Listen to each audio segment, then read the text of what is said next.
Está viajando en una cápsula espacial. Claro. Sí, no tiene gravedad.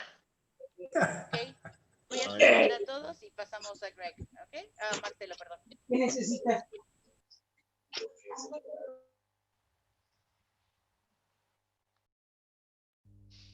Marcelo, adelante. Bueno, buenas tardes a todos. Estamos grabando, ¿verdad? Ok. Buenas tardes a todos, bienvenidos. Continuamos con nuestro estudio de los 39 artículos. Hoy seguimos, porque ya habíamos empezado la vez pasada, con los sacramentos, pero vamos a profundizar un poco más, ver cada uno por separado. Antes de pasarle a Greg, que después le voy a pedir que ore por todos, pero por algo especial, hay una persona, Susana Feuerbach, que ha fallecido. Ha fallecido en estos días. El hijo, Jonathan, está viajando para Buenos Aires y nosotros la recordamos de verla acá, en el estudio de los viernes. Por lo que tengo entendido, bueno,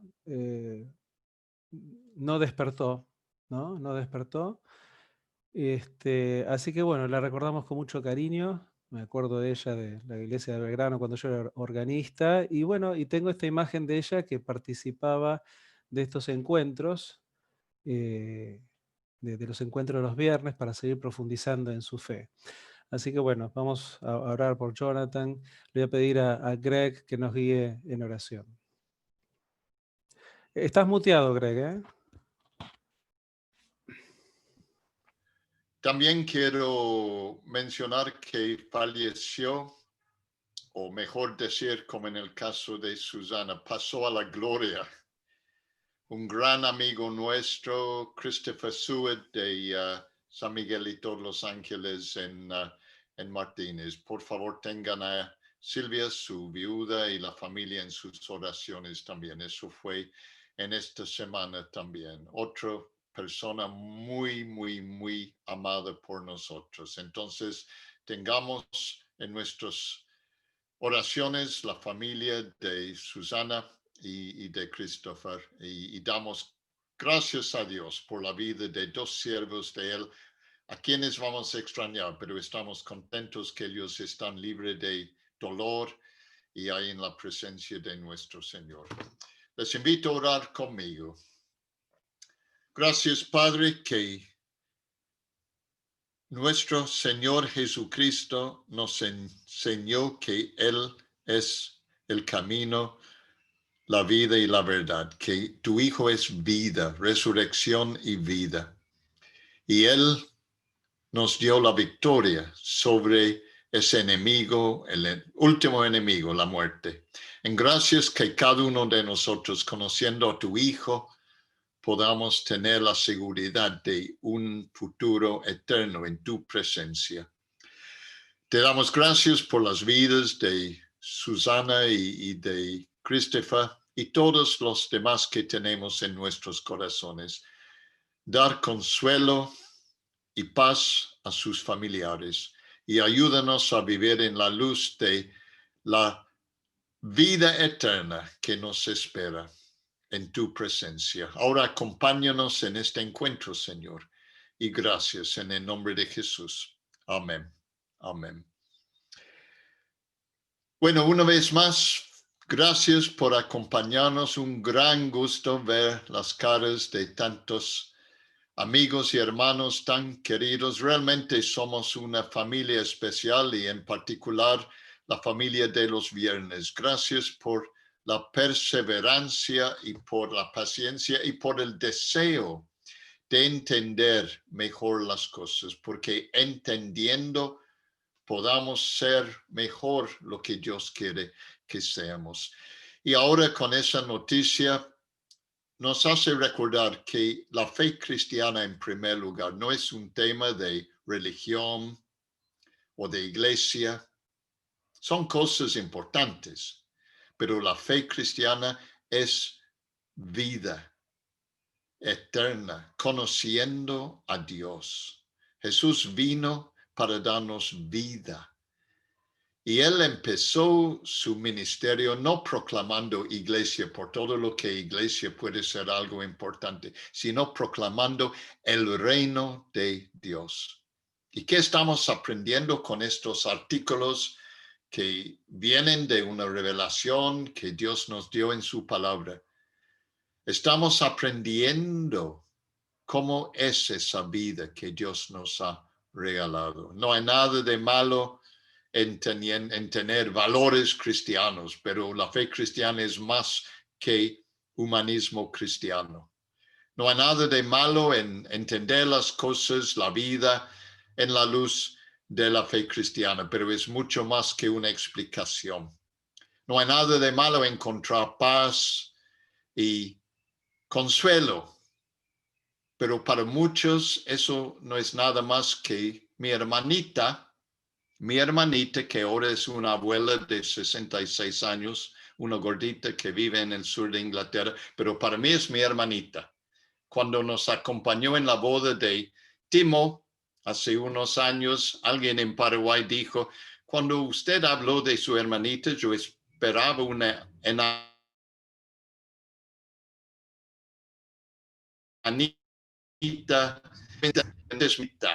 Y ella tenía como bebé siempre en sus manos al dormir una frazada. Tal vez vos tenías algo semejante, pero la fe cristiana es más que una cosa que te da paz y tranquilidad. Puede ser eso.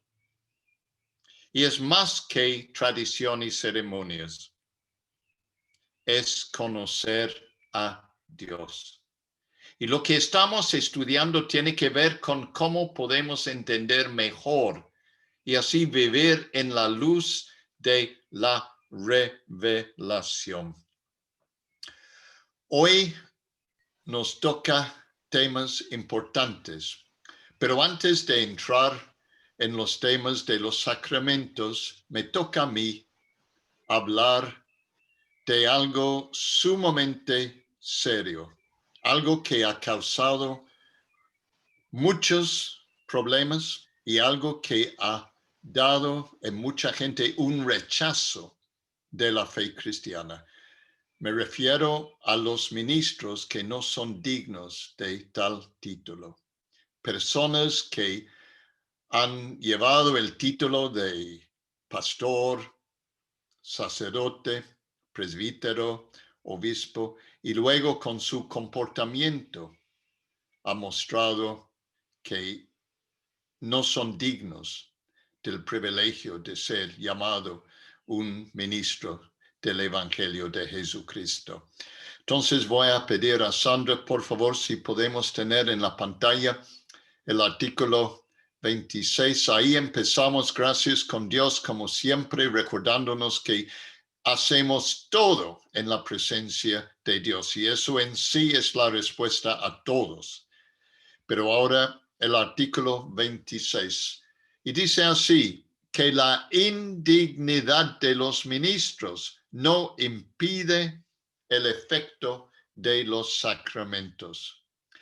Es importante reconocer que el hecho de que un ministro no es digno de su ministerio no implica que los sacramentos, el bautismo en especial y la Santa Cena, la Eucaristía, la Santa Comunión, no es válido. Este es un punto importantísimo. Como digo, ha causado no solamente desilusión, sino muchos se han apartado de la fe por la indignidad de algunos. Y vamos a leer juntos, tal vez puedo pedir a vos, Marcelo, si tú podrías leer la letra ahí del artículo con tu acento tan lindo. Aunque en la iglesia visible los malos están siempre mezclados con los buenos y algunas veces los malos obtienen autoridad superior en el ministerio de la palabra y de los sacramentos, no obstante, como no lo hacen en su propio nombre, sino en el de Cristo, ni ministran por medio de su comisión y autoridad, aprovechamos su ministerio, oyendo la palabra de Dios y recibiendo los sacramentos. Ni el efecto de la institución de Cristo se frustra por su iniquidad, ni la gracia de los dones divinos se disminuye con respecto a los que rectamente y con fe reciben los sacramentos que se les ministran, los que son eficaces, aunque sean ministrados por los malos, a causa de la institución y promesa de Cristo. Pertenecen, pero, a la disciplina de la Iglesia que se inquiera sobre los malos ministros, que sean acusados por los que tengan conocimiento de sus crímenes y que, hallados finalmente culpables, sean depuestos por sentencia justa. Gracias, Marcelo. Ahí tenemos dos puntos importantes. Primero, el hecho de que hay malos, como dice el artículo, dentro del ministerio. Eso no dice que los sacramentos y lo que hace la iglesia no tiene la mano de Dios, no es correcta. Esto es importantísimo tener. ¿Cuánta gente rechaza la fe cristiana por los abusos que algunos han recibido, por ejemplo? Es una pena terrible y es un tema que hoy día no podemos evitar. Hoy, Brian y yo estuvimos en una reunión con los obispos de la provincia, un encuentro con nuestros colegas en la provincia de América del Sur. Y presente con nosotros el obispo de Argentina Norte Argentina, el obispo Nicolás Dreesen, que se encuentra en Inglaterra. Ahora, para poder hacer cualquier cosa en Inglaterra mientras que él no puede volver aquí, él requiere un permiso especial y es muy complicado hoy día. ¿Por qué? Porque ninguna persona puede ejercer un ministerio sin evidencia que no ha cometido nada feo, especialmente en estos últimos años. Ustedes captan lo que estoy diciendo y así tiene que ser. Y así tiene que ser. Yo no tengo ningún problema ahora llenando formularios que me han mandado para ir con un sistema que protege. Entonces, primer punto, el hecho de que hay ministros indignos, como dice el artículo, no debe ser un motivo de no confiar en lo que la iglesia hace o de rechazar la fe cristiana por algunos malos. El hecho de que existen pecadores así no es un motivo para rechazarlo. Y la segunda cosa es, y este es lo más difícil, la iglesia tiene que recuperar su responsabilidad de ejercer disciplina. Ustedes saben que la iglesia, el liderazgo en la iglesia tiene tres obligaciones básicas y somos siempre conscientes de los primeros dos. De proclamar las buenas noticias y de administrar los sacramentos. Este es claro. Pero muchas veces olvidamos del tercero. ¿Qué es eso? De disciplinar donde es necesario.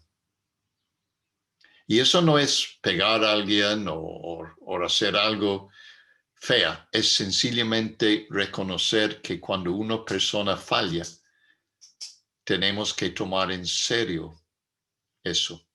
No podemos ignorarlo. En un momento en mi rol de director de colegio, tuve que pedir a unos padres sacar su hijo del colegio. Fue difícil, triste, pero tuve que hacerlo. Y me fui al aula para hablar con los alumnos cuyo compañero no iba a volver. Y me dijeron a mí, Mr. Venables, ¿no le podemos perdonar? Buena pregunta, ¿no?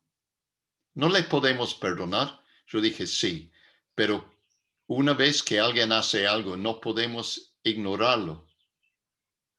Yo dije, ¿qué tal si esta noche yo salgo, tomo mucho y después hago una desgracia? ¿Me van a perdonar? Claro que sí, Mr. Venables, pero ¿voy a poder seguir como director del colegio? Ah, no. Bueno, ahí está. Ustedes me captan. Este es un tema sumamente importante y se ha tapado mucho. Tal vez por buenos motivos, pero ha sido incorrecto el comportamiento, lo que se ha hecho. Entonces, pido a ustedes siempre tener presente, si ustedes saben algo que no es correcto en la vida de un ministro, tienen la obligación de venir a mí o a Brian como obispos o uno de los líderes en la iglesia para hablar el tema, para que nosotros podamos tomar las decisiones necesarias. Yo necesito la disciplina de Dios y no es agradable a veces. Yo he tenido que ser disciplinado por Dios, gracias a Dios, no por la iglesia, pero sí en mi vida personal yo he sentido a Dios hablándome fuerte. Y la disciplina de Dios es necesario para que podamos ser lo que Él quiere que seamos. Y es lo mismo con la iglesia. Muy bien, pasemos a un pasaje en el Nuevo Testamento de la carta a Tito. Y ahí tenemos una explicación de cómo deben ser los presbíteros, ahí la palabra es anciano, pero es la misma palabra, y los obispos. Pido a uno de ustedes si podrían, por favor, leernos estos versículos. Tito 1, 5 al 9. Si alguien tendría la bondad de leer el texto.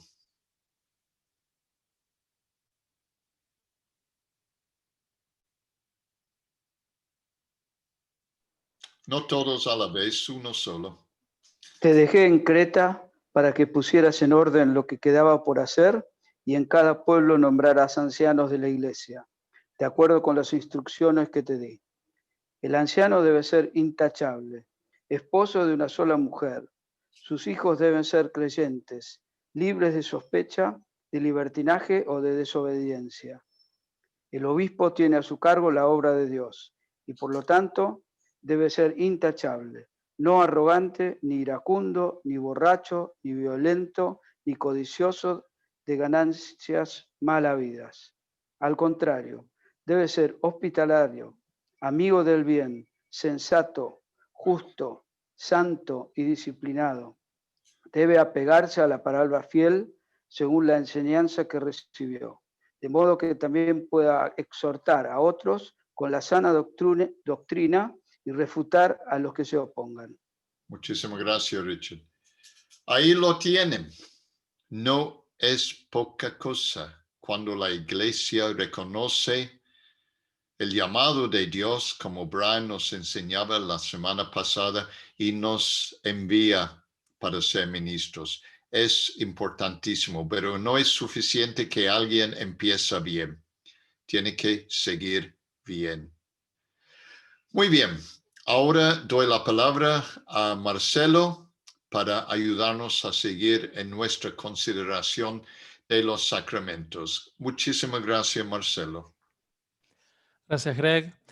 Bueno, vamos a continuar con el siguiente artículo, que es el 27 del bautismo. Si Sandra lo puede poner para leerlo. El otro día Mario hablaba en general de los sacramentos. Hoy vamos a hablar en particular del bautismo, de la Cena del Señor. Y acá el artículo 27 dice: el bautismo no es solamente un signo de la profesión y una nota de distinción por la que se identifican los cristianos de los no bautizados, sino también es un signo de la regeneración o renacimiento, por el cual, como por instrumento, los que reciben rectamente el bautismo son injertos en la iglesia. Las promesas de la remisión de los pecados y la de nuestra adopción como hijos de Dios por medio del Espíritu Santo son visiblemente señaladas y selladas. La fe es confirmada y la gracia, por virtud de la oración a Dios, aumentada. Vamos a dejar ahí el artículo. Primero, la palabra signo. La palabra signo, y a veces símbolo, tiene que ver con algo que está representando una realidad, ¿sí? El signo está representando una realidad que está atrás de ese signo. Y el símbolo directamente nos está hablando de esa realidad. En esto tenemos que entonces ir desmenuzando porque es importante saber que el bautismo está mostrando algo que pasa adentro del creyente, algo que pasa adentro del que se entregó a Jesucristo. El que se entregó a Jesucristo nace de nuevo, como dice en el capítulo 3 de Juan, Nicodemo, dice, bueno, los nacidos del Espíritu no se sabe a dónde van ni dónde vienen, pero hay que nacer del Espíritu y del agua para entrar al reino de los cielos. Entonces, por un lado, está el signo que me muestra afuera lo que está pasando adentro. Pero yo acabo también de citar a Nicodemo, de Juan 3, que dice que es necesario para entrar al reino de los cielos pasar por el agua y nacer de nuevo. Y entonces uno se dice, pero ¿cómo es esto que es necesario? Si es un símbolo. Y es que el bautismo es algo público, es dar testimonio de que uno se entregó a Cristo. Y entonces, en ese punto de vista, acuérdense la cita de cuando Cristo dice, el que niegue al Hijo del Hombre, el Hijo del Hombre lo negará a él. En este sentido, acá vamos a ver que hay como un círculo, porque cuando el Espíritu Santo desciende sobre aquellos 120 que estaban en el plan alto y salen todos a dar testimonio, el primer poder, o quién sabe, el poder más importante que da el Espíritu Santo, es que el cristiano pueda dar testimonio. El cristiano se pone contento y va a decir lo que le ha pasado, que ha sido transformado, que nació de nuevo, que su vida cambió y entonces quiere, ¿por qué no lo conoces lo que me cambió a mí? Entonces da testimonio. Y esto tiene que ver con el bautismo.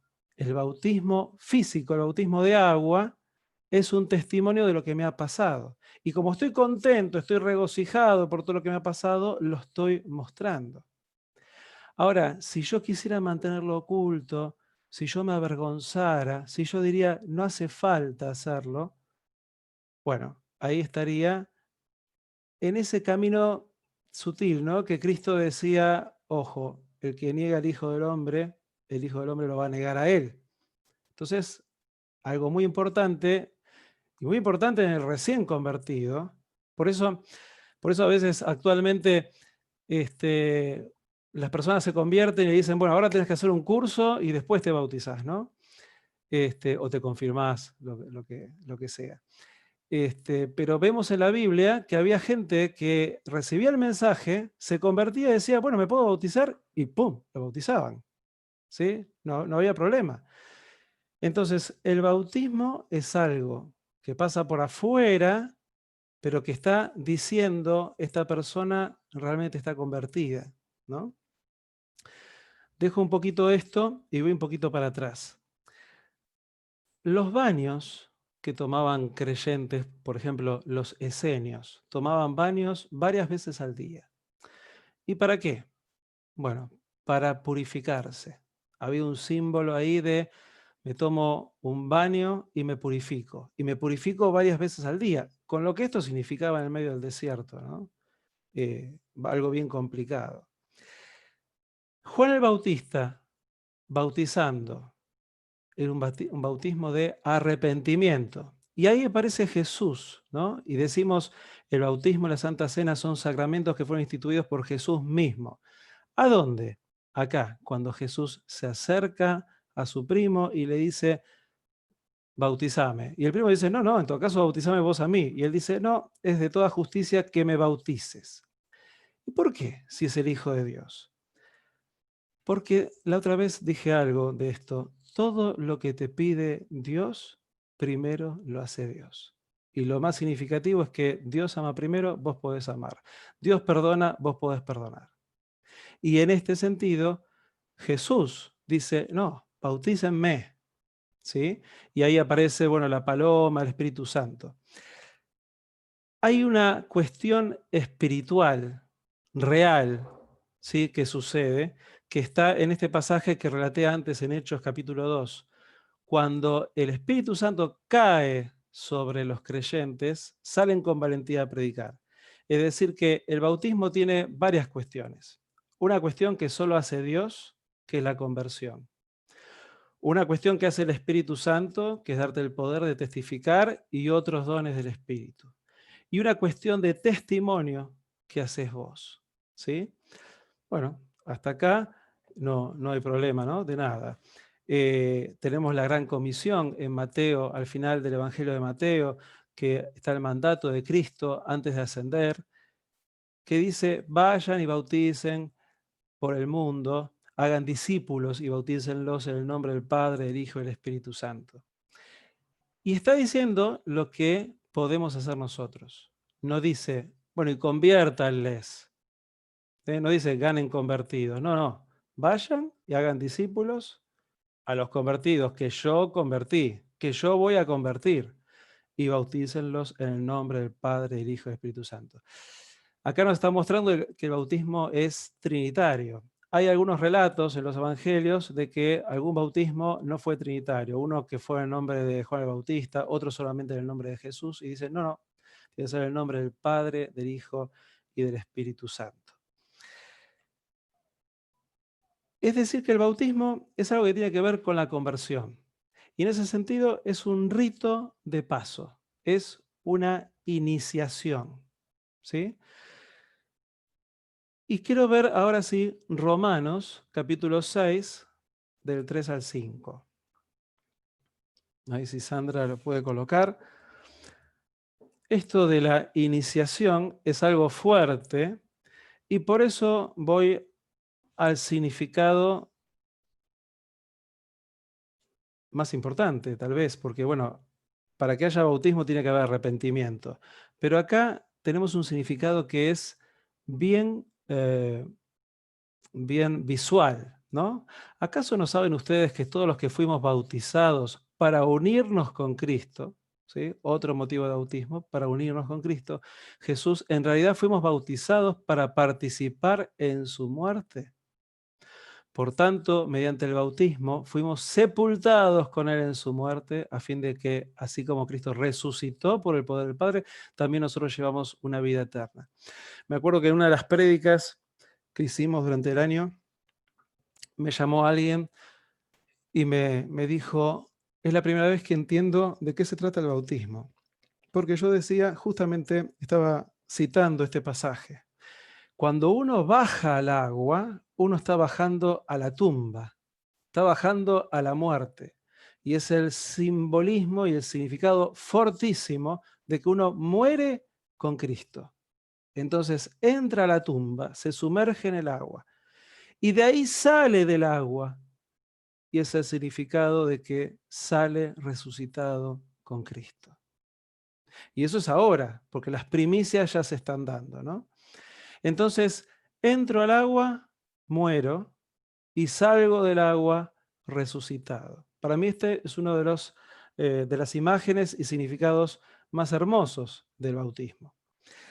Y entonces, alguno dirá, porque hay algo que no leímos recién, me parece, del artículo 27, porque después de todo lo que he leído, dice, hay dos rengloncitos, ahí está, hay dos rengloncitos que es casi como al pasar rápidamente, que dice, el bautismo de los niños, como más conforme con la institución de Cristo, debe conservarse enteramente en la iglesia. Y uno dice, bueno, ¿y?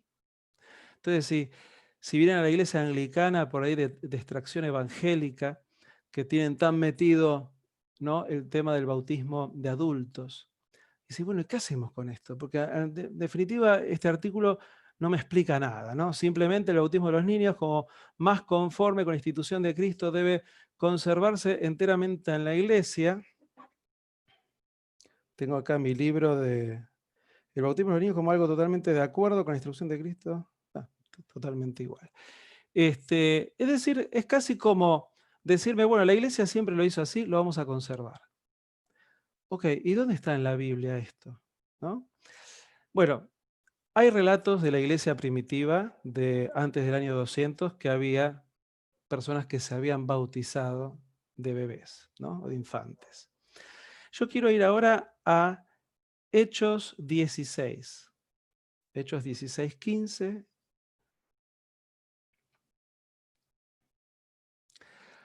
Esto se trata de una mujer que el Señor la convierte y dice, cuando fue bautizada con su familia. Hay varias citas de personas que cuando se convierten en los evangelios, dice, fueron bautizados con su familia. Hay otra palabra que usan para esto que es él y toda su casa, por ejemplo, casa como familia. Y toda su casa. Esto era algo muy común. Había uno que se convertía, pero todos eran bautizados, porque entraba ahí el Espíritu en la casa. Y todos eran bautizados. Y esto de que todos significa que todos, hasta los niños. Bueno, después el versículo sigue, pero eso ya no me interesa.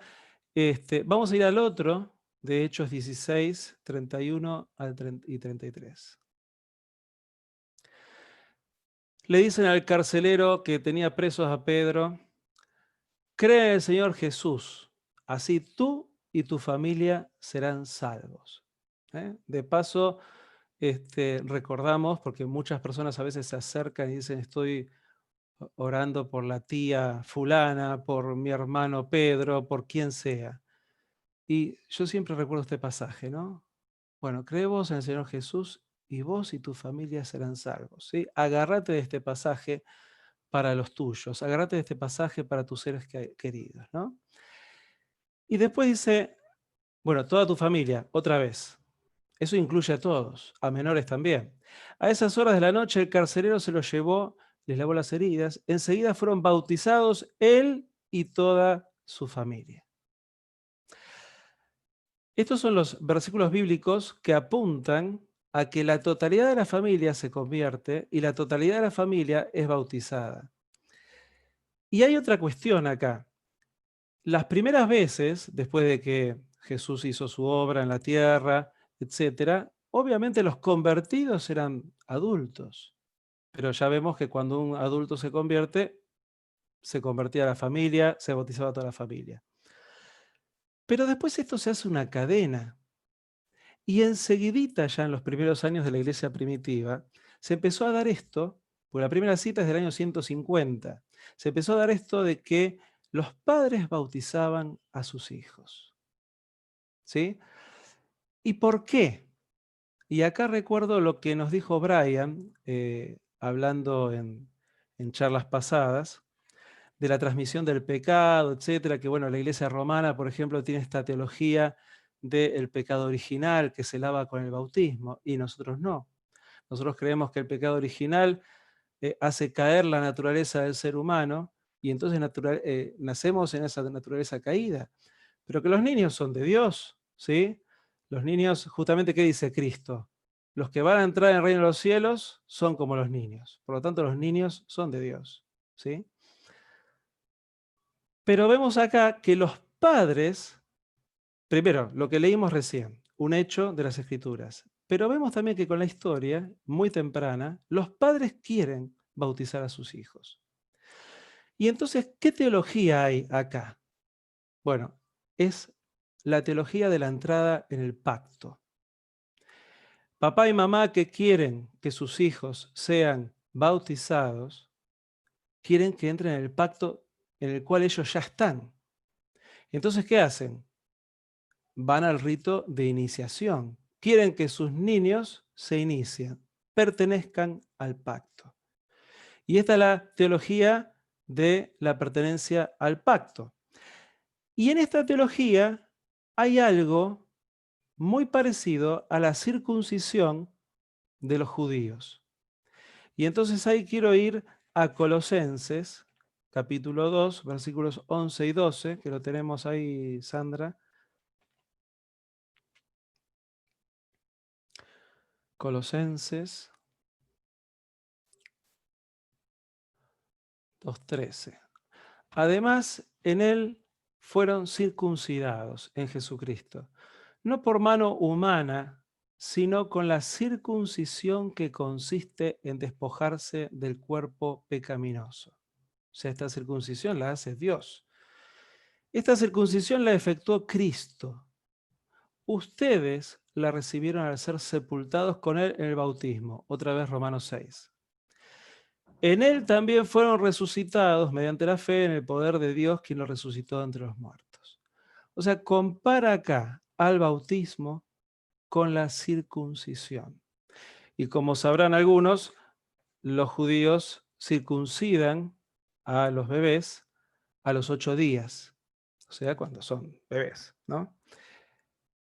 Acá hay un parecido en esta teología de la entrada al pacto, ¿sí? Que tiene que ver con la circuncisión. Hay como una continuidad. Así que en la mayoría de las iglesias históricas no tenemos problema con el tema de los bautismos de infantes, ¿no? Sabemos lo que significa el bautismo, que es la regeneración, que es el dar testimonio, que es bajar a la tumba con Cristo y salir resucitados con Cristo. Y a nuestros hijos les damos la oportunidad de entrar en el pacto al cual nosotros ya pertenecemos. Ahora, ¿todos los que están en las iglesias históricas lo hacen? No. Hay mucha gente que no bautiza a sus hijos, que esperan que el hijo les pida. ¿Y está mal? No, está perfecto.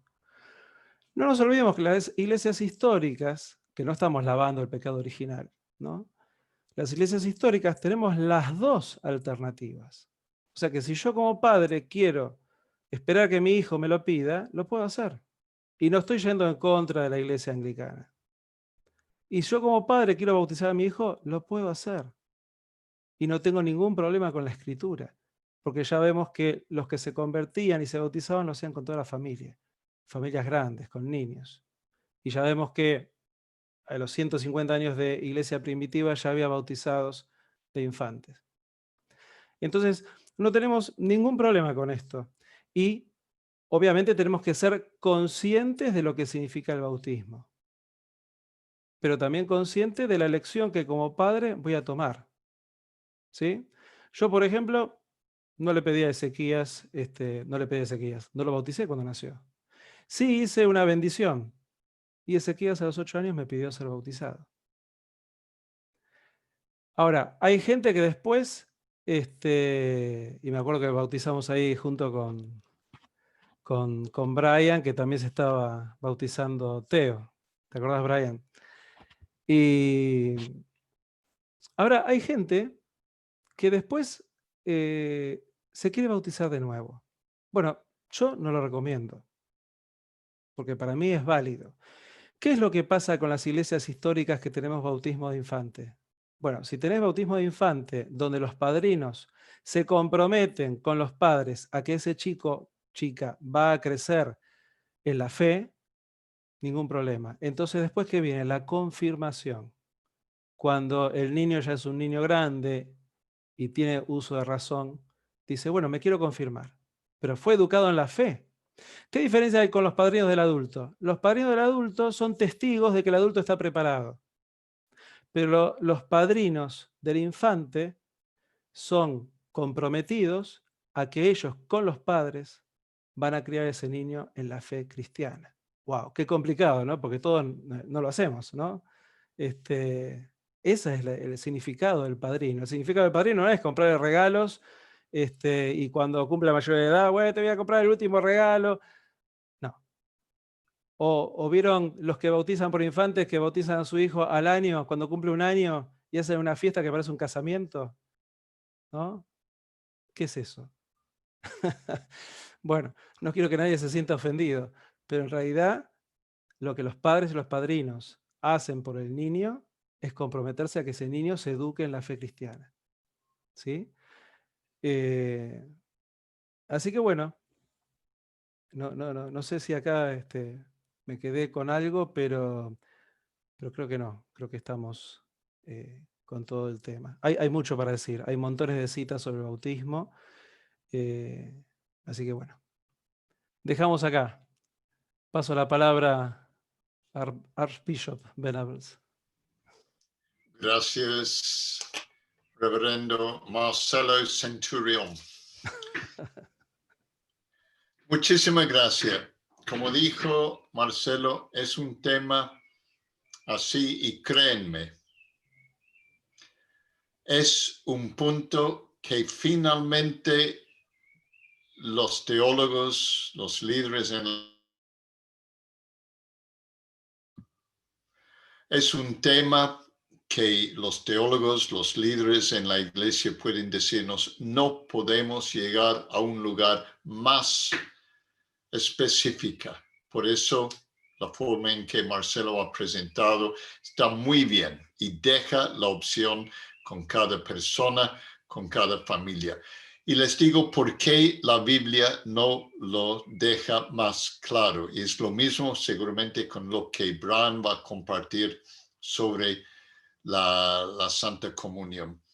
Porque si lo tenemos tan definido, se va a convertir en algo de superstición. Que lo hemos hecho así, entonces eso fue correcto. Ese no fue porque no fue tan detalladamente correcto. No sé si me explico. Bautismo y la Santa Cena no es algo automático o mágico.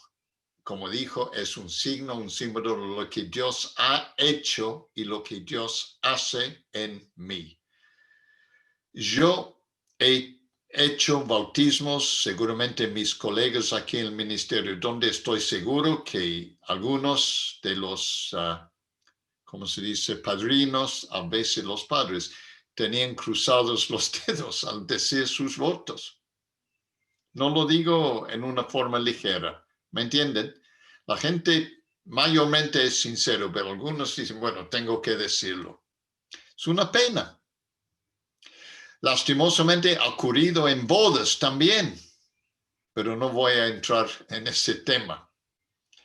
Lo que voy a decir es que cada uno tiene que leer las Escrituras, hablarlo y llegar a un lugar de estar de acuerdo en lo que podemos entender claramente y ser generoso en los detalles que no podemos tener más preciso.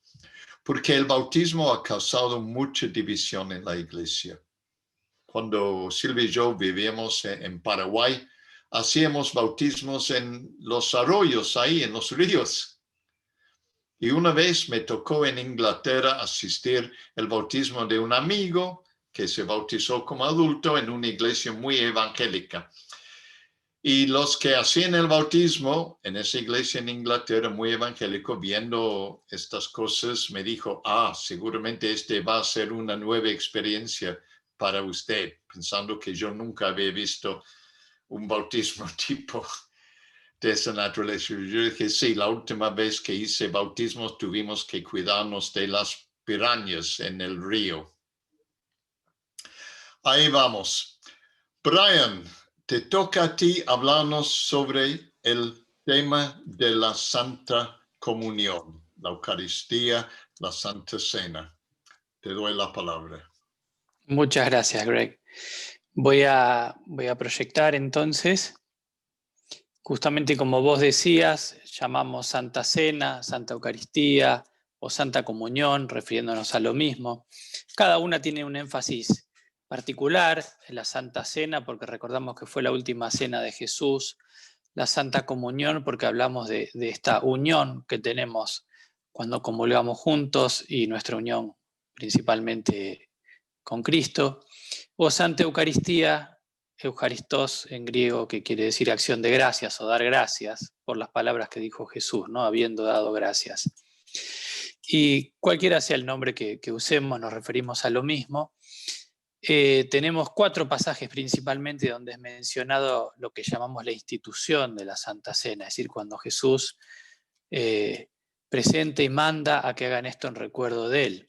En Mateo, en Marcos, en Lucas, para algunos es sorprendente que no está en Juan, pero sí está en la primera carta de Corintios.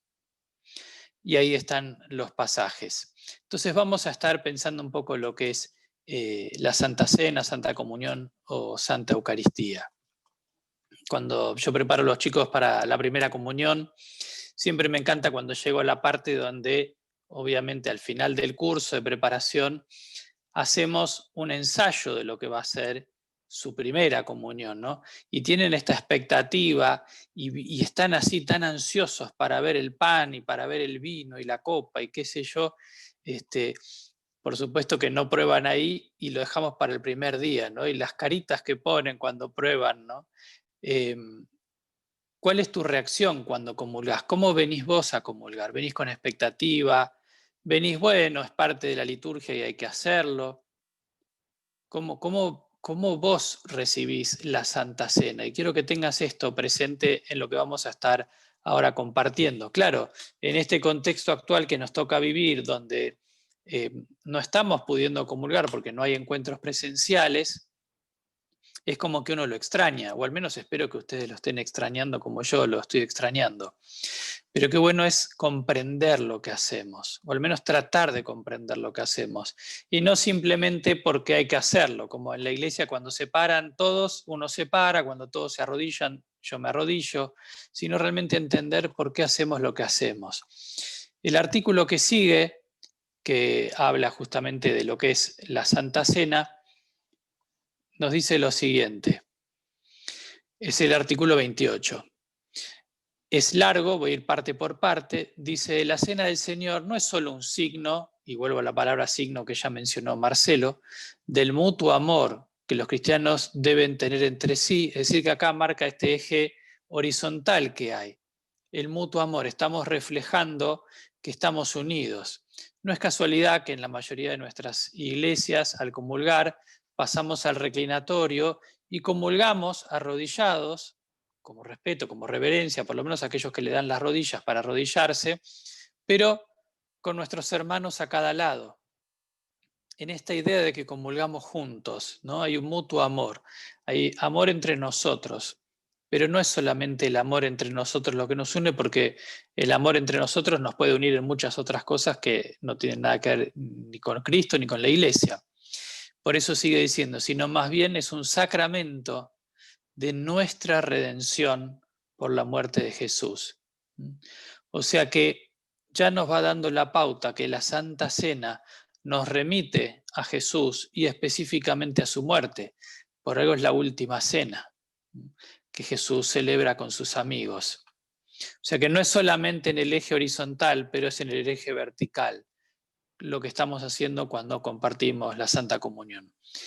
Y dice, de modo que los que debida y dignamente y con fe lo reciben, el pan que partimos es una participación del cuerpo de Cristo, y del mismo modo la copa de bendición es una participación de la sangre de Cristo. Y acá entonces hay nos remite a lo que Greg nos compartía antes, de la indignidad de los ministros. Pero acá dice que hay que participar ¿cómo? De manera debida, digna y con fe recibirlo. Es decir, ahí sí se juega lo que está en nuestro corazón, nuestra actitud. ¿Cómo venís? ¿Venís con fe? ¿Venís con expectativa?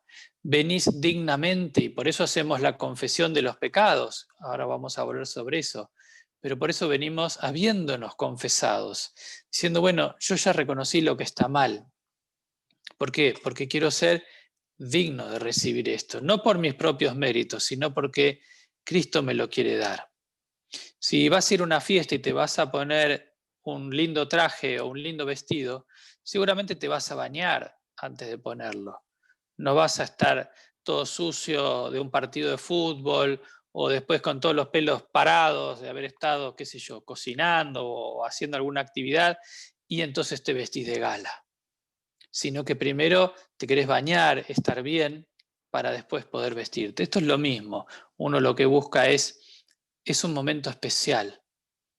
Es un momento de acercarse a Dios. Es un momento de estar con mis hermanos y mis hermanas en la fe. Entonces busco acercarme con la dignidad y el respeto que se merece ese momento. No porque uno sea perfecto, sino porque Cristo, porque murió por mí, me permite acercarme y me acerco en fe a lo que Dios me quiere dar. Uno va con fe sabiendo, Señor, lo que vos me quieras dar, acá estoy. Uno abre la mano para recibir lo que Él te quiere dar. Y sigue diciendo el artículo a colación de la transubstanciación. Es una buena palabra cuando uno juega al ahorcado, la transubstanciación, o, como aclara, el cambio de sustancia del pan y del vino en la cena del Señor no puede probarse por las Sagradas Escrituras. La idea de la transubstanciación, donde lo que era pan y vino, en un momento determinado, sácate, se transformó instantáneamente en el cuerpo y la sangre real de Jesús, la sangre que corría por sus venas y el cuerpo real de él. Entonces este artículo dice que más bien repugna a las sencillas palabras de las Escrituras. ¿Por qué? Porque destruye la naturaleza del sacramento. Y además ha dado ocasión a muchas supersticiones. Vamos a ver alguna de esto un poquito más adelante. Ustedes saben que en la Iglesia Católica Apostólica Romana es un dogma la transubstanciación, ¿no? Lo que ocurre en ese momento es la transubstanciación. Pero ¿qué pasa en nuestra iglesia, en la anglicana? Está bien, no es transubstanciación. ¿Y entonces qué es? Alguna iglesia habla de la consubstanciación. No hay un cambio, pero una convivencia de las dos cosas. Tampoco. En la iglesia anglicana no queremos definir así, por algo como dijo Greg antes. Hay cosas que a propósito Jesús y la Escritura, como lo registra, no le ponen todos los detalles y todas las cosas que a lo mejor nos hubiera gustado humanamente, pero yo creo que es sabio para dar más amplitud y más espacio a confiar más en Dios y lo que Dios quiere hacer, y no en nosotros que lo hagamos meticulosamente bien para que sea como un mecanismo de reloj donde yo le doy cuerda y empieza a andar. Por eso como anglicanos recibimos en fe el pan y el vino. ¿Cómo? Creyendo que son el cuerpo y la sangre de Jesús. Ahora, ¿cómo ocurre eso? ¿Cómo opera? Solo Dios sabe. Pero yo en fe me acerco para recibirlo. Y sigue diciendo este artículo, el cuerpo de Cristo se da, se toma y se come en la cena de un modo celestial y espiritual únicamente. ¿Por qué? Porque es espiritual, es un momento espiritual, por eso es un sacramento. Yo veo la copa, veo el pan, pero sé que espiritualmente hay algo más profundo que me está significando. Y sigue diciendo, el medio por el cual el cuerpo de Cristo se recibe y se come en la cena, vuelvo a insistir, es la fe. El sacramento de la cena del Señor no se reservaba, ni se llevaba en procesión, ni se elevaba, ni se adoraba por ordenanza de Cristo. Es decir, Jesús no dijo, esto resérvenlo, esto llévenlo en procesión, esto elévenlo, esto adórenlo. Lo que decía hace unos momentos, hacer esto puede llevar a superstición. Bueno, si yo entonces hago esta determinada cosa, me voy a recibir el favor de Dios o voy a ser perdonado, lo que sea. No es la mecánica lo importante, no es el signo lo importante, sino es como yo me acerco para recibir esto, que es un mandato de Cristo, porque Él dice, hagan esto en mi memoria, ¿no? Él nos dice, esto lo tienen que hacer, esto lo tienen que repetir. Lucas 22:19 dice, después, está citando, está narrando la última cena, ¿no? Después tomó Jesús, ¿no? El pan en sus manos y habiendo dado gracias a Dios, de ahí la palabra Eucaristía, lo partió, y de alguna manera un simbolismo del propio cuerpo de Cristo que fue partido, y se lo dio a los discípulos, y les dice, esto es mi cuerpo, entregado a muerte en favor de ustedes. Hagan esto en mi memoria. Es decir, esta idea de repetir esto, de hacerlo. Y cuando uno lo hace, traer a la memoria lo que Jesús hizo, que su cuerpo fue partido en la cruz por vos y por mí. Traer a la memoria. A veces hay gente que puede acercarse a comulgar pensando en el partido de fútbol, pensando en el asadito que tiene después, pensando en el perfume que se puso la persona que comulgó antes. pensando en cualquier otra cosa. Qué importante es que ese sea un momento consciente, donde vos te acercás diciendo, Señor, quiero recibir de vos, quiero ser alimentado por vos, porque como es un sacramento, ese recibir el pan y el vino nos nutre, pero sobre todo nos nutre espiritualmente. Entonces, acercarse con esa actitud. Hagan esto en memoria de mí. A diferencia del bautismo, que es un evento único en la vida del cristiano, sea que lo haga de bebé o lo haga de adulto, la Santa Cena es algo para repetir. Y de hecho, registran las Escrituras que lo hacían de manera semanal, recordando el día de la resurrección de Jesús. Otra cita en Juan, en este caso. Jesús les dijo, les aseguro que si ustedes no comen la carne del Hijo del Hombre y beben su sangre, no tendrán vida. El que come mi carne y bebe mi sangre tiene vida eterna. Fíjense esta promesa que pone Jesús acá y la importancia que tiene el compartir la Santa Cena. Hay una promesa de recibir vida eterna. ¿Por qué? Por lo que sigue. Y yo los resucitaré en el día último.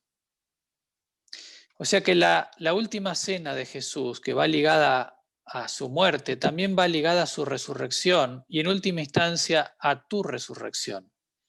Porque mi carne es verdadera comida y mi sangre es verdadera bebida. El que come mi carne y bebe mi sangre vive unido a mí. Es decir, que en el momento en el cual comulgamos, estamos unidos, como les decía al principio, a Cristo. Es un momento de intimidad, de comunión, de unión con nuestro Señor. Y dice, y yo vivo unido a Él. Estamos unidos en ese momento con nuestro Señor cuando estamos comulgando. Y termina diciendo este pasaje, el Padre que me ha enviado tiene vida y yo vivo por Él. De la misma manera, el que se alimenta de mí, vivirá por mí.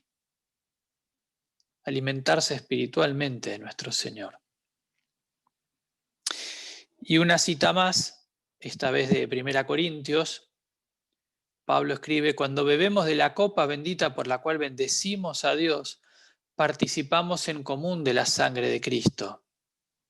Cuando comemos del pan que partimos, participamos en común del cuerpo de Cristo. Y dice, aunque somos muchos, todos comemos de un mismo pan y por esto somos un solo cuerpo. Cuando vos comulgás, no es solamente un acto personal con vos y Dios. Por eso no hacemos comuniones individuales, personales. Yo no comulgo solito, yo comulgo con la iglesia, comulgo con mis hermanos y mis hermanas. Porque aunque somos muchos, me da la idea de que formamos un solo cuerpo, Cristo la cabeza. Entonces, esta idea de que en la Santa Cena estamos unidos a Dios, pero también unidos unos con otros, formando ¿qué? Un solo cuerpo. Y la Santa Cena, o la Última Cena, nos remite a la cruz de Cristo. Faltaban horas para que Jesús colgara en la cruz. Faltaban pocos momentos para que Él tuviera que enfrentar ese juicio injusto, el Calvario, y finalmente morir por vos y por mí. Entonces, la Santa Cena, que es un sacramento, que es ordenado por Cristo, nos recuerda su vida, nos recuerda su muerte, pero también nos recuerda su resurrección. Y dice, hasta que vuelva. Hagan esto hasta que el Señor vuelva. Es decir, es algo para seguir haciendo. ¿Y cómo? Porque al comulgar somos perdonados de nuestros pecados. Nos recuerda del perdón de nuestros pecados. Es fortalecida nuestra unión con Cristo y también de los unos con los otros. Y además nos anticipa el banquete celestial. Es decir, nos anticipa cuando estemos con nuestro Señor en la mesa. Entonces, la Santa Cena nos recuerda la vida eterna, pone el foco en la vida eterna, no en el acá y en la ahora. Mucha gente vive sumida en el acá y en el ahora y lo que tiene que hacer ahora o en la próxima media hora, o pensando únicamente en esta vida y lo que está atravesando ahora. La Santa Cena nos invita a levantar la mirada y pensar en la vida eterna, en esa vida eterna que Cristo conquistó por nosotros. ¿Y cómo llegamos? Mediante la confesión. Por eso nosotros tenemos un tiempo de confesión antes de comulgar y pedimos ahí el perdón de nuestro Señor. Te invito a que la próxima vez que comulgues, y ojalá sea pronto, pongas tu mirada en Cristo y recuerdes que Él te invita a hacer eso, no por obligación, sino porque quiere darte esto que es algo tan bueno, tan sano, tan necesario, que uno quiere hacerlo. Entonces, que puedas comulgar sabiendo que estás unido, que sos parte del cuerpo, pero que sobre todo estás unido a Cristo. Gracias, Greg. Gracias, Brian. Y ahí tenemos exposiciones excelentes de la parte de Marcelo y Brian que espero que ustedes vuelvan a considerar, no solamente para tu propia ayuda, sino para ayudar a otros a entender estos misterios, porque hay mucha confusión, mucha mala información, y es nuestra obligación y nuestro privilegio ayudar a otros, no saber lo que yo pienso, sino saber lo que Dios nos ha revelado en su palabra. Entonces, te invito a seguir pensando y luego orar. Dios, dame la oportunidad de compartir todo esto con otros. Y cuánto extrañamos estar juntos, ¿no? Cuánto extrañamos estar juntos y especialmente en ese momento de tomar la comunión juntos. Yo estoy muriendo de hambre, de sed. Se dice que la mejor manera de valorar lo que tenés es abstinencia, ¿no? Y yo estoy sintiendo tan fuerte esa cosa de no poder, no solamente no poder abrazarles, y mira, habla un inglés, un británico, no solamente para abrazarles, sino de tener juntos la comunión, porque es una expresión del amor de Dios, como dijo Brian, vertical, y del amor entre nosotros, horizontal. La cruz, amados, la cruz, Dios y los hermanos. Ahora, ustedes saben que tal vez un día se lo va a corregir.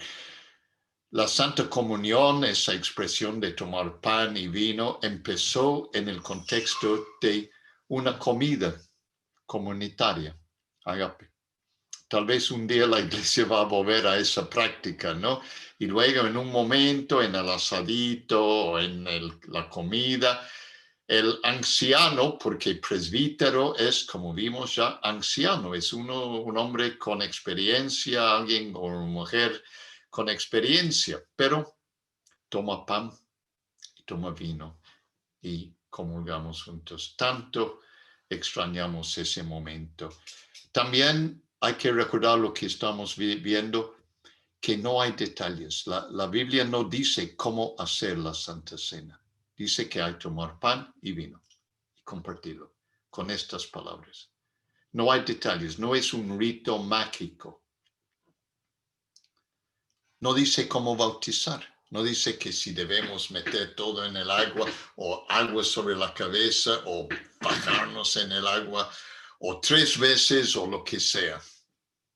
Te bautizan en nombre del Padre, yo del Hijo, del Espíritu Santo. Y me enseñaron en un lugar siempre hacerlo para que no bautiza contra el corriente tampoco. Hay que bautizar con el corriente del agua. Pero lo importante, como Brian nos dijo, no es el detalle, sino por qué. ¿Qué es el propósito? ¿Qué es el propósito de Dios y qué es nuestro propósito? Nos ha recordado que no es ni transubstanciación ni consubstanciación, sino es practicar lo que Dios nos ha dicho, pero no solamente en memoria, haciéndolo porque Dios está con nosotros hoy. No solamente mirando atrás a lo que ocurrió, eso sí, pero haciéndolo hoy, porque Dios está con nosotros.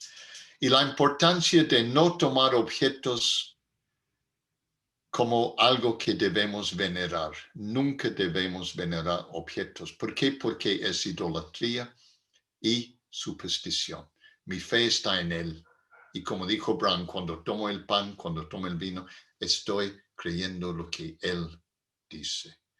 Y acuérdense también, antes de pasar la palabra a Mario para el próximo los próximos artículos, que el sacramento es algo sencillo, es pan, es vino, es agua, cosa de todos los días. Y no olviden que nosotros también somos sacramentos, porque Dios ha tomado gente hecho de polvo como tú y yo y nos usa como algo santo para su uso. Este es algo que me conmueve mucho. Ahora pasamos a los próximos artículos 29 y 30, pidiendo a Mario, por favor, toma la palabra. Muchas gracias, Greg. Buenas tardes una vez más. Me toca esta vez ver dos pequeños artículos que se siguen de la norma de los sacramentos que venimos estudiando. En particular, estos dos están relacionados, estos dos artículos, con lo explicado por Brand en el sacramento de la Eucaristía. Y tiene que ver con temas más bien de índole actitudinal y la forma en la cual uno se aproxima al sacramento. Decíamos la semana pasada en la definición inicial de sacramento, que el sacramento implica una acción inicial de Dios. Dios es el iniciador de cualquier sacramento, es aquel que propugna al sacramento, es el que lo crea, el que lo gesta y el que invita, y después hay una respuesta del ser humano a ese sacramento.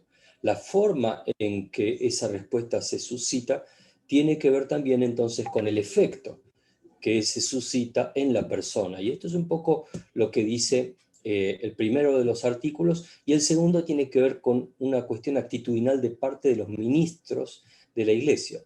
El obispo Greg mencionó más temprano el artículo número 26, donde hablaba de la dignidad y de la indignidad de los ministros y de la dignidad del sacramento. Vamos a estar específicamente estudiando el tema de la indignidad, en este caso no del ministro, sino de aquel que participa activamente del sacramento, ¿verdad? Vamos entonces a ver ahora si podemos compartir pantalla. Todavía no puedo compartir pantalla. Cuando pueda compartir pantalla, vamos a comenzar entonces con la presentación. ¿Te hago compartir a vos o quieres otro usuario? Perdón, Sandra, ¿sí? ¿Te hago compartir a vos o con otro usuario? No, el que está conectado. Vos. Sí, el Adelante. único que tengo, gracias. Gracias. Vamos a compartir entonces.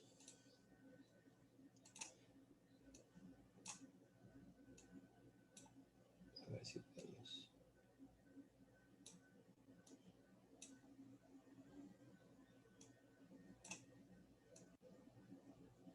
Se puede ver ahí.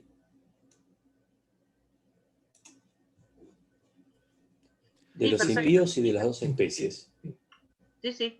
Vamos a ver primero el artículo 29, que dice así: de los impíos que no comen el cuerpo de Cristo al participar de la cena del Señor. Los impíos y los que no tienen fe viva, aunque compriman carnal y visiblemente con sus dientes, como dice San Agustín, el sacramento del cuerpo y de la sangre de Cristo, no por eso son en manera alguna participantes de Cristo. Antes bien, comen y beben para su condenación el signo o sacramento de una cosa tan importante. Vemos acá palabras fuertes, muy fuertes, y una posición fuerte doctrinal de la Iglesia, y vamos a ver el sustento que tiene, ¿no es cierto? En principio, el propósito aparente y evidente es la afirmación de la importancia decisiva de la fe en el sacramento. Es decir, como decíamos antes, Dios es el inicio de cualquier sacramento. El hombre hace una respuesta a esa iniciativa de Dios. ¿Cuál es la importancia de la fe? Es decisiva, dice. En principio hay una razón central. Hay una unión espiritual con Cristo en el sacramento. Y esto ya es motivo más que suficiente y necesario para una actitud humana de absoluto respeto por lo que va a ser. Absoluto respeto. Y además un conocimiento preclaro de lo que va a hacer. Por eso hacerlo indignamente es condenación y no es bendición. Está en contacto con la eternidad y con lo que excede su conocimiento, que es lo trascendente al hombre, sin tener noción de lo que está haciendo, noción de la dignidad de lo que está ejecutando. No tener idea de eso es algo grave. Vamos a ver algunas citas, pero vamos a trabajarlas, no la cita central en principio, sino las citas de soporte que nos van a llevar naturalmente a la cita central, ¿no es cierto? Y vamos a tomar 3 citas del Evangelio rápidamente, y si alguien quiere ayudarnos en la lectura, Mateo 16, del 16 al 17, nos revela una de las realidades de la centralidad del contacto del ser humano con Dios. Y es una cita muy conocida. Si alguien la tiene, la puede leer, por favor. Sí, la tengo. Mateo 16, 17. Simón Pedro le respondió: tú eres el Mesías, el Hijo de Dios viviente. Entonces Jesús le dijo: dichoso tú, Simón, hijo de Jonás, porque esto no lo conociste por medios humanos, sino porque te lo reveló mi Padre que está en el cielo. Muchas gracias, Fabio.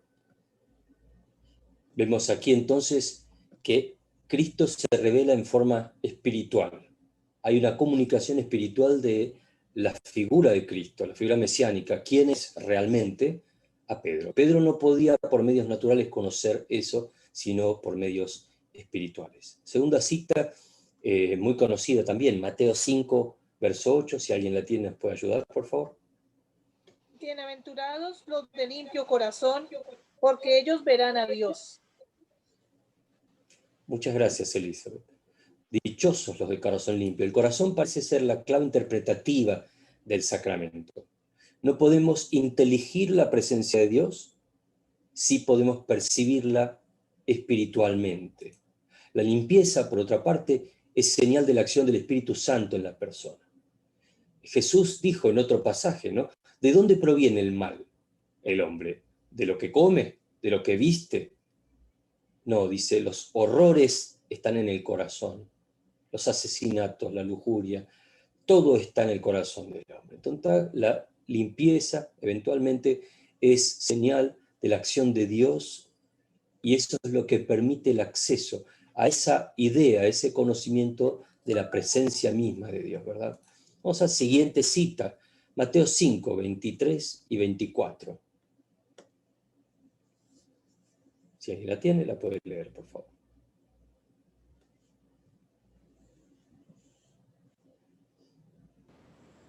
Dice Mateo 5, 23 y 24. Así que si al llevar tu ofrenda al altar, te acuerdas de que tu hermano tiene algo contra ti, deja tu ofrenda allí mismo, delante del altar, y ve primero a ponerte en paz con tu hermano. Entonces podemos volver al altar y presentar tu ofrenda. Muchísimas gracias. Vemos entonces que hay un orden, ¿no es cierto? Hay una condición correcta en la presentación a Dios. Uno no puede presentarse a la presencia de Dios de cualquier manera. Por ejemplo, en este caso, ¿no es cierto? Tiene que haber efectivamente una sanidad de los vínculos. ¿Se acuerdan que vimos esto de las dimensiones con Marcelo, horizontales y verticales del vínculo con Dios? Bueno, Tiene que sanarse ese vínculo y hay una revelación espiritual de Cristo a partir de esa sanidad de los vínculos.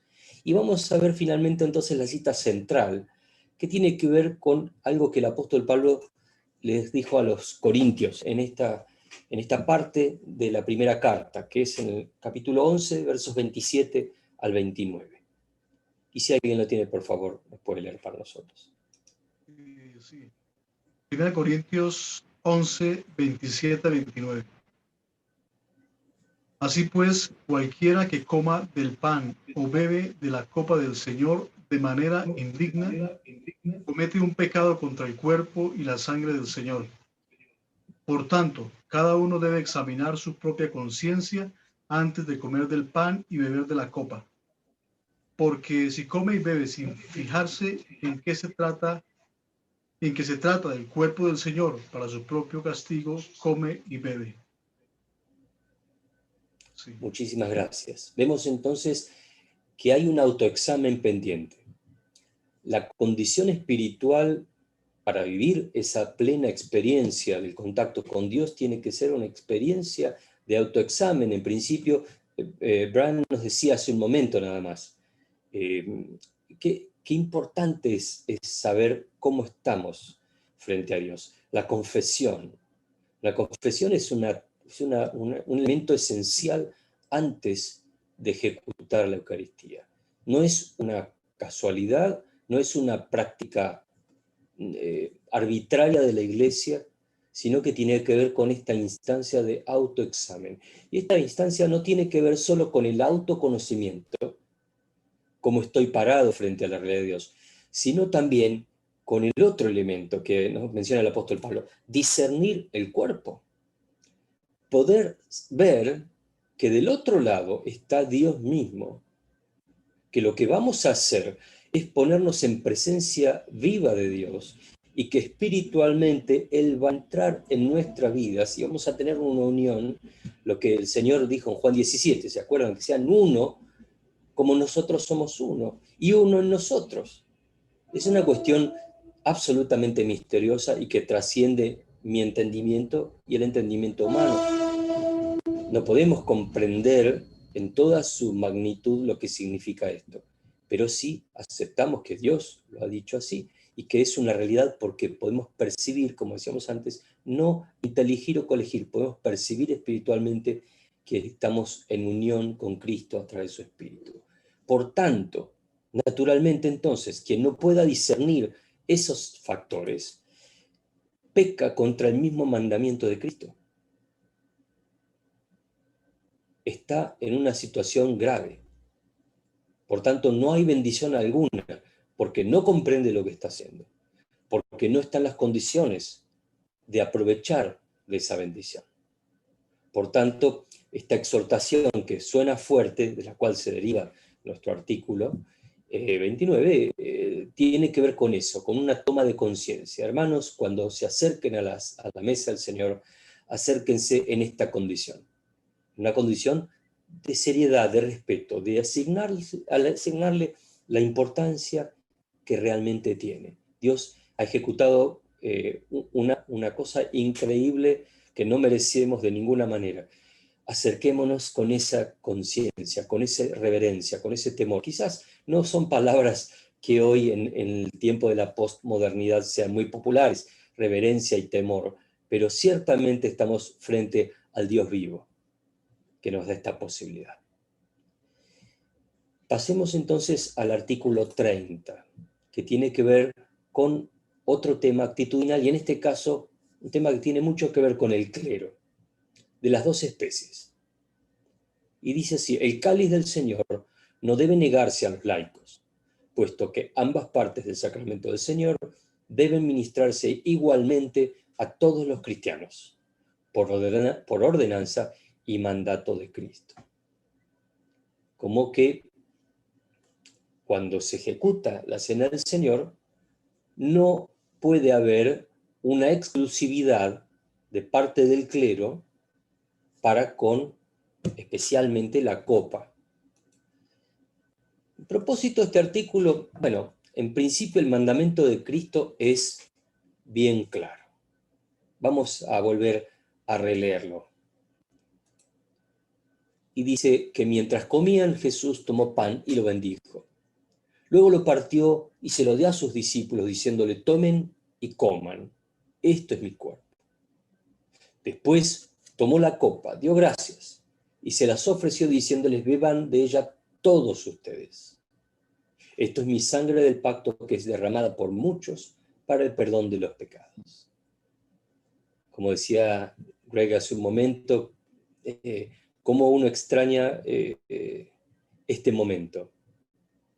Cómo uno extraña este momento. Es un momento clave que uno, como cristiano, ¿no? Extraña. En lo personal, no les cuento.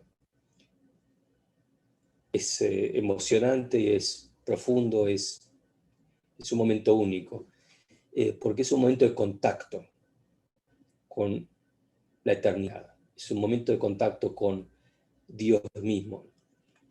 Por eso el mandamiento es claro. Tomó pan y les dijo que todos lo coman. Tomó la copa y le dijo que todos lo beban. El mandamiento, entonces, es claro, pan y vino, cuerpo y sangre. Y también queda claro que no hay diferencia entre clérigos y laicos, que esto es un mandamiento universal. De hecho, vamos a ver un poco entonces, rápidamente, la historia de la práctica de esta negación de la copa.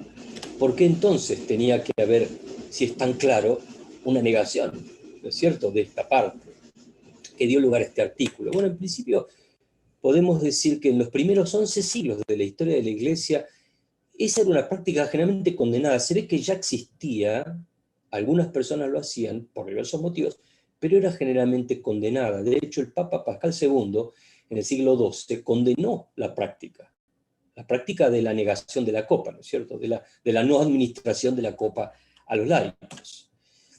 Pero hacia el siglo XV, y básicamente en el Concilio de Constanza, la práctica, al haberse extendido por Occidente, por diversos motivos que vamos a ver, prohíbe efectivamente la administración de las dos especies en la Iglesia de Occidente. Así que vemos, ya estamos hablando de un siglo antes, un poco más de un siglo antes de la Reforma, ¿no?, donde ya evidentemente se había extendido en la Iglesia de Occidente esta triste práctica. De ahí surgen los ultraquistas, ¿no es cierto?, los calixtinos, calixtino de cáliz, ¿no es cierto?, aquellos que decían, no, la copa tiene que ser restituida a todos, ¿cierto? Viene un movimiento fuerte. Hubo incluso una batalla, la batalla de Lipani, 1434, donde colapsaron las fuerzas de la Santa Sede contra estos grupos calixtinos y, bueno, estos grupos fueron exterminados, porque se dividieron en los más radicalizados y los otros se unieron a la Santa Sede y, bueno, fueron exterminados los radicales. Y efectivamente, esta práctica tristemente continuó y dio lugar a la Reforma. Fue uno de los elementos que en la Reforma también se fustigó de la Iglesia del Occidente. De hecho, en la Confesión de Augsburgo, 1530, se menciona y se insiste en administrar ambas especies a todos los cristianos. Y en el Concilio de Trento, tristemente, se termina, como la contrarreforma, ¿no es cierto?, de mantener la prohibición y sostener esta práctica. De ahí entonces, en el armado del libro de oración común y los 39 artículos, el que nosotros sostenemos que esta práctica debe ser disuelta. ¿Cuáles son algunos de los aspectos doctrinales que ellos ponían de manifiesto para elaborar esta práctica? En principio, que supuestamente no estaba especificado en la ordenanza de Cristo, lo cual nosotros vimos que es una cuestión interpretativa realmente, porque parece claramente especificado, ¿cierto? En segundo lugar, algo que la Iglesia puede regular.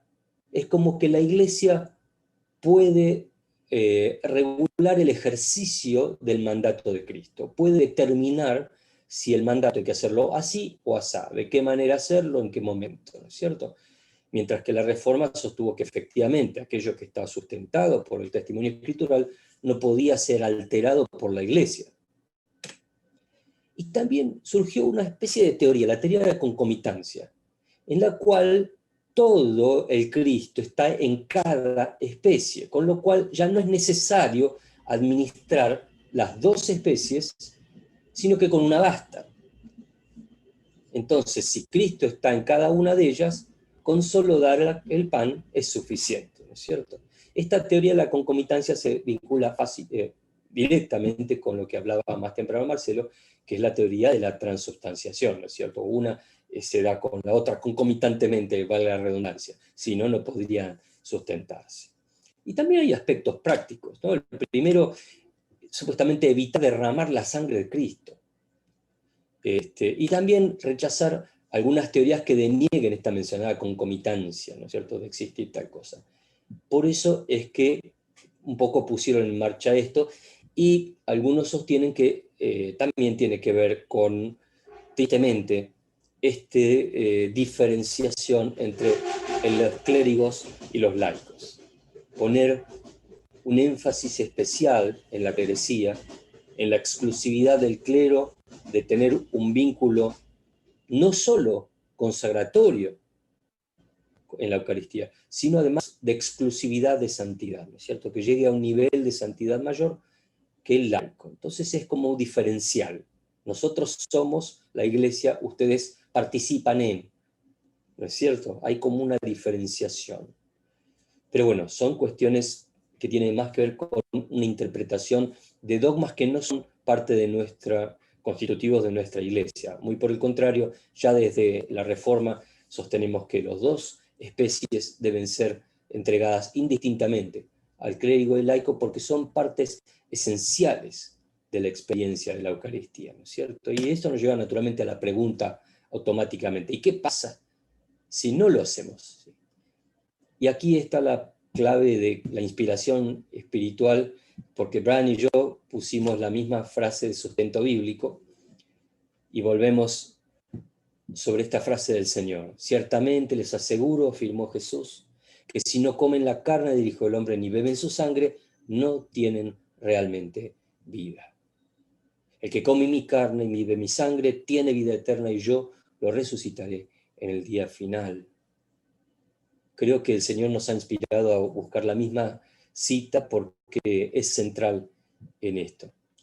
Si no tenemos este contacto con carne y sangre de Cristo espiritual, nuestra vida es menos. No hay una vida espiritual que podamos reclamar. No hay una verdadera vida, ¿no es cierto?, en términos de lo que Dios determina vida como vida humana. Y esto creo que es una cita que sería lindo recordar para esta semana. Muchas gracias. Voy a detener la presentación. Obispo Greg. Muchísimas gracias, Mario. Quiero agradecer de nuevo a Brian, Marcelo, Mario por sus presentaciones. Como dije antes, espero que todos vuelvan a considerar y hablen con sus amigos para que vayan a YouTube. Este es un recurso muy de gran valor. Yo he pasado mi vida como misionero enseñando y veo en estos momentos juntos algo de gran valor. Por favor, animen a sus amigos, su círculo a venir para acompañarnos, y gracias a ustedes, como dije, por seguir acompañándonos. El viernes siguiente vamos a volver con los más artículos, y quiero animarles, todo lo que estamos compartiendo tiene una autoridad única: la palabra de Dios. No son tradiciones nuestras porque la Iglesia ha inventado o pensado en estas cosas. Lo hacemos porque la palabra nos dice que debemos hacerlo. Pero quiero animarles a tener en tu día un momento, no solamente a solas con Dios para orar. Yo sé, estoy seguro que todos tienen un momento apartado consagrado para estar con Dios. Tomen tiempo en la palabra de Dios. ¿Cómo sé yo que es importante tomar tiempo para leer la Biblia? ¿Sabes cómo yo sé que es importante? Porque cada vez que yo abro la Biblia, me vienen miles y miles y miles de motivos por lo cual debo hacer otra cosa. De repente, tengo que ir para hacer algo que yo no iba a hacer antes. O algo importantísimo, antes de leer la palabra voy a tomar un café o algo así. Así yo sé que este es lo que Dios quiere que yo haga y que el enemigo haría cualquier cosa para que yo no lo haga. Pero te pregunto, con respeto, ¿cuánto tiempo pasas cada día con este? ¿Y cuánto tiempo pasas cada día con este? ¿Cuánto tiempo está en tu iPhone todos los días, conversando con gente importante sin duda, o mirando, buscando? ¿Y cuánto tiempo estás en oración con Dios, en estudio de su palabra? Es muy bueno reflexionar, ¿no? Es muy bueno reflexionar. Este no es una crítica, es una observación que yo aplico a mí mismo. Gracias una vez más. Vamos a tener una bendición final y luego doy a Marcelo la palabra final. Que el Señor les bendiga. Gracias, Padre, por este momento juntos. Gracias por la claridad de la revelación que tú nos has dado. Gracias por la posibilidad de hablar de estos temas importantísimos. Y ahora pedimos, Señor, que podamos seguir aprendiendo, madurando y siendo la iglesia que tú quieres que seamos, Señor. Y ayúdanos a amarnos más, estar unido en Cristo para que el mundo pueda ver que somos tus discípulos, Señor. Y ahora que la paz de Dios, que sobrepasa todo entendimiento, guarde nuestros corazones y mentes en el conocimiento, el amor de Dios y de su Hijo, Jesucristo nuestro Señor. Y que la bendición de Dios omnipotente, el Padre, el Hijo y el Espíritu Santo, esté con cada uno de nosotros, ahora y para siempre. Amén. Que el Señor les bendiga. Te paso la palabra, Marcelo, para cerrar la sesión. Muchísimas gracias. Gracias, Greg. Gracias, Brian. Gracias, Mario. Así como Greg recién los alentaba a estar más con el Señor, los aliento a que apliquemos cada cosa que estamos recibiendo los viernes a nuestras vidas, a la cotidianeidad de nuestras vidas, porque todo tiene una implicancia. Y a veces, bueno, no sé, capaz que estamos tentados de me pasa esto, a ver qué libro de autoayuda hay, me duele esto otro, a ver dónde encuentro la solución. O por ahí, como decía Greg, que estoy buscando un pasaje bíblico en internet y de golpe aparece, bueno, cómo ser millonario con tales acciones. Entonces, bueno, apliquemos esto que es palabra vida y palabra de vida a lo cotidiano de nuestras vidas, a nuestros hijos, nuestra esposa, esposo, trabajo. No nos olvidemos de eso, que no queden los 39 artículos, que sea algo que nos empapa cada célula. Y bueno, y nos estamos viendo entonces el viernes que viene. Un gran abrazo para todos, bendiciones. Hasta luego, gracias. Gracias.